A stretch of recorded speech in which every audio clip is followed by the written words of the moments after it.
మహిమోన్నతుడైన దేవాది దేవునికి స్తుతి మహిమ కలుగునుగాక. ఈ దినము మత్తయి సువార్త 28వ అధ్యాయం 20వ వచనము. ఇదిగో నేను యుగ సమాప్తి వరకు సదాకాలము మీతో కూడా ఉన్నానని వారితో చెప్పాను. Behold, I am with you always to the end of the age. Take my జగత్ కే అంతక్ సదా తుమ్హారే సంగ్ హై. అవును, దేవుడు మనకు ఒక రోజుగా తోడుగా ఉండి, ఒక దినము కాదు, ఒక మాసం కాదు, ఒక సంవత్సరం, యుగ సమాప్తి పర్యంతం ఈ లోకము ముగించే వరకు కూడా తోడుగా ఉండేవాడు. ఆయన తోడుంటే ఎంత మంచిదండి. బంధువుల తోడు పాడైపోతుంది, స్నేహితుల తోడు పాడైపోతుంది, కానీ దేవుని తోడు చాలా అవసరం.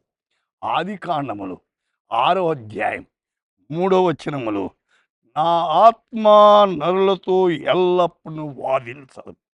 దేవుని ఆత్మ అనేక సార్లు మనం హెచ్చరిస్తుంది, ఆత్మకు లోబడాలని. అది అవసరం. కొన్నిసార్లు మన ఆత్మ అయితే దేవుని ఆత్మతో లీనం కావాలి, అది అవసరం. యోబు 27:10 సర్వశక్తిని యందు ఆనందించున వాడు అన్ని సమయం దేవునికి ప్రార్థన చేయునా. అయితే దేవుని యందు ఆనందించాలి.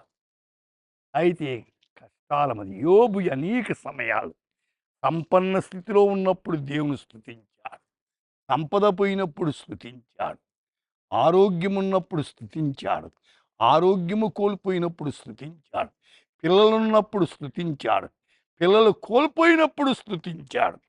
దేవుని స్తుతించుట అవసరమైంది. ప్రార్థన మానద్దు, దేవుని స్తుతించుట మానదు. 16వ కీర్తనలో 8వ వచనంలో, సదాకాలము యెహోవాను నా గురి నిలుపుచున్నా, ఆయన నా కుడి పార్శ్వమందున నేను కదలను. సోదరి, సోదరుడా, ఎన్ని వచ్చినా కదలద్దండి. ప్రభువులో స్థిరంగా ఉండండి. ఆయన మనకు తోడుగా ఉండి నడిపించే దేవాది దేవుడు, ప్రభువుల ప్రభువు. ఆ రీతిగా జీవించి ఆయన నామాన్ని మహిమపరుద్దాం. ప్రార్థన చేసుకుందాం. శుద్ధుడా, మీకు వందనాలు, స్తోత్రాలు. మా శ్రోతలను కనికరించండి. దేవా, మీరు తోడుగా ఉంటాన్నావు.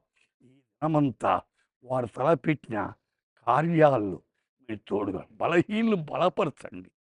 దేవా, మీ హస్తము వారి కుటుంబాల మీద, వారి పనిబాట్లో ఉంచి నడిపించమని యేసు నామమున ప్రార్థిస్తున్నాము తండ్రి. ఆమేన్.